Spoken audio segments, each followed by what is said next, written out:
नमस्कार, कैसे हैं आप सब। उम्मीद करते हैं आप सब बहुत ही अच्छे होंगे और वीडियोस के माध्यम से कुछ ना कुछ सीख ज़रूर रहे होंगे। आइए आज की वीडियो की शुरुआत करते हैं।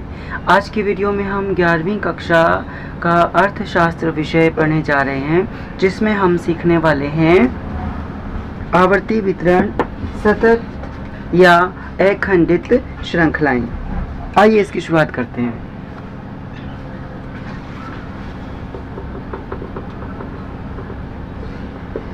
इकोनॉमिक्स। आवर्ती वितरण,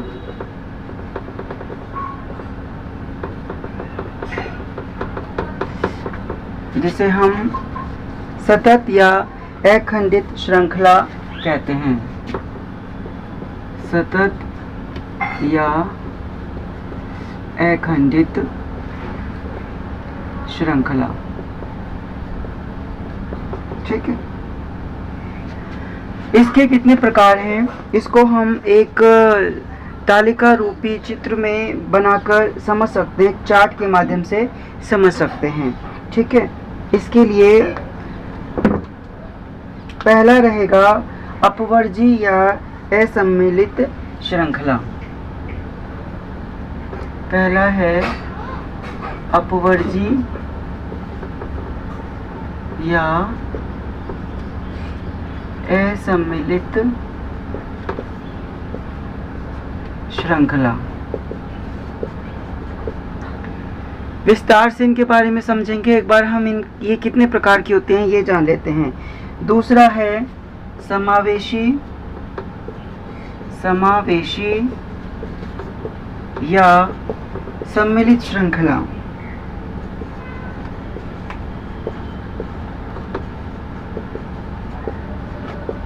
पहली थी अपवर्जी, दूसरी है समावेशी। पहली का नाम असम्मिलित श्रृंखला है और दूसरी का नाम सम्मिलित श्रृंखला है। तीसरी है फिर अपने पास नंबर 3 खुले सिरे वाली श्रृंखलाएं। खुले सिरे वाली या निवर्त मुखी श्रृंखला हम इनको कहते हैं। क्या? खुले सिरे वाली या निवर्त मुखी श्रृंखला। निवर्त मुखी श्रृंखला। इसके बाद चौथे नंबर पर है अपने पास संचयी आवर्ती श्रृंखला। चौथे नंबर पर है संचयी आवृत्ति श्रृंखला। और पांचवें नंबर पर है मध्य मूल्य आवर्ती श्रृंखला। इसको यहाँ ले आते हैं। पांचवें नंबर पर है मध्य मूल्य आवृत्ति श्रृंखला।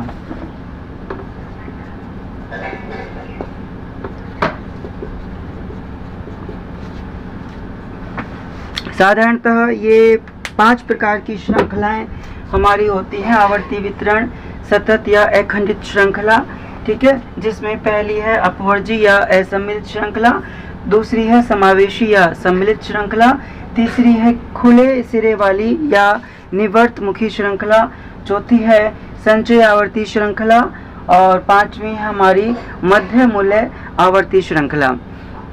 इन्हें आप नोट कर लीजिए और अब आइए इनको विस्तार से हम समझते हैं, ठीक है। तो शुरुआत करते हैं अपनी पहली जो हमारी श्रृंखला है, जिसका नाम है अपवर्जी या असम्मिलित श्रृंखला। अब अपवर्जी श्रृंखला वो श्रृंखला होती है जिसमें एक वर्ग की, ठीक है, एक वर्ग की ऊपरी सीमा किसी दूसरे वर्ग की निचली सीमा कहलाती है, ठीक है। उसे हम कहते हैं असम्मिलित श्रृंखला या अपवर्जी श्रृंखला। उदाहरण के लिए मान लेते हैं हम यहाँ अंक ले रहे हैं 10 से 15, 15 से 20, 20 से 25, 25 से 30 और 30 से 35, ठीक है। इसके लिए हम आवृत्ति लेते हैं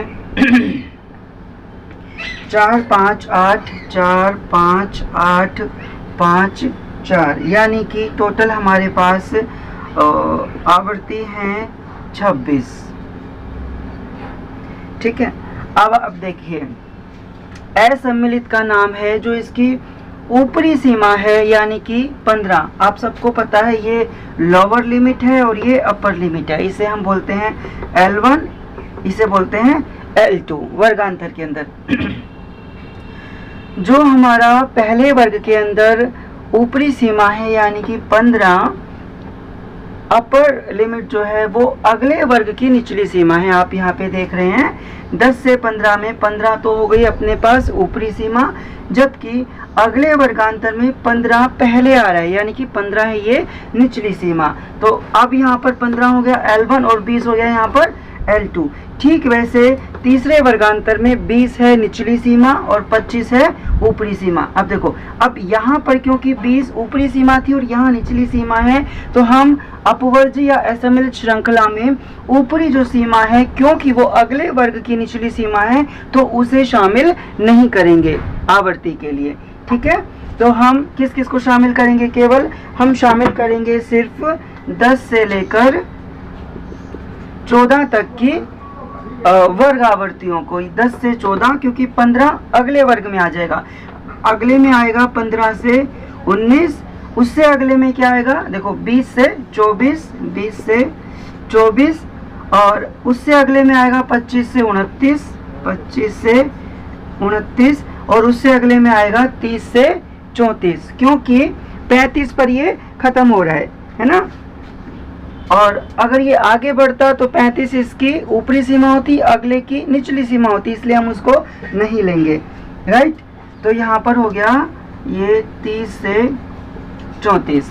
अच्छा, तो अब ये निकल के आया हमारे पास, ये समावेशी श्रृंखला होगी। तो हम इसको ऐसे भी जान सकते हैं कि ये हो गई हमारे अंक और इसकी आवर्ती हो गई। अब यदि आप देखेंगे तो 10 से 14, अब 15 को हमने हटा दिया यहाँ पे, तो 10 से 14 में आवर्ती कितनी है? 4, 5, 8, 5, 4। टोटल योग कितना हो गया?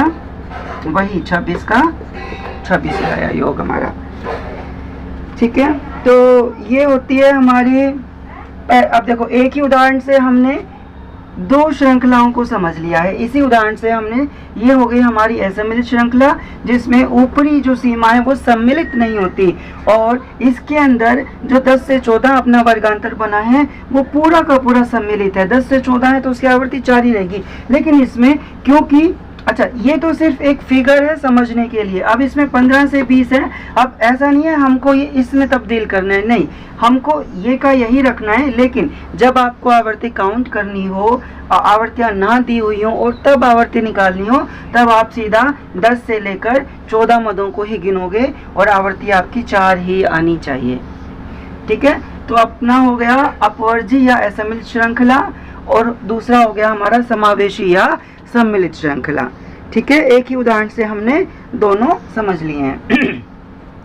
एक और इसके अंदर अपना पॉइंट आ जाता है कि अगर हमें समावेशी श्रृंखला को, इसको समावेशी श्रृंखला को अपवर्जी श्रृंखला में बदलना हो तो कैसे बदलेंगे?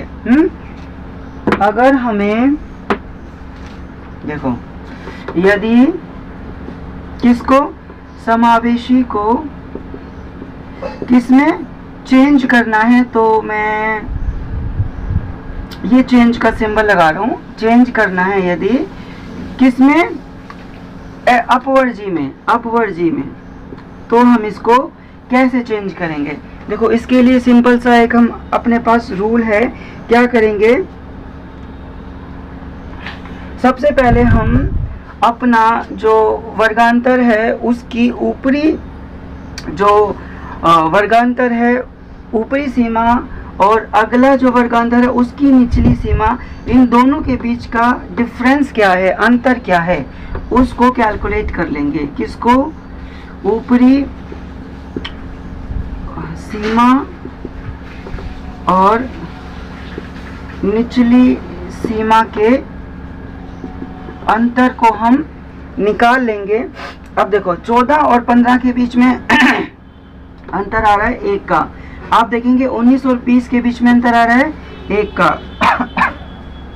29 और 30 के बीच में अंतर आ रहा है 1 का, यानी कि हर वर्गांतर में, क्योंकि वर्गांतर सारे समान हैं तो अंतर 1 का ही आएगा। अब हर वर्गांतर में अंतर 1 का है, उसी बिहाव पे हमने एक फॉर्मूला है अपने पास, हम क्या करेंगे, इसमें अंतर को आधा कर लेंगे और प्रत्येक वर्ग की निम्न सीमा से घटा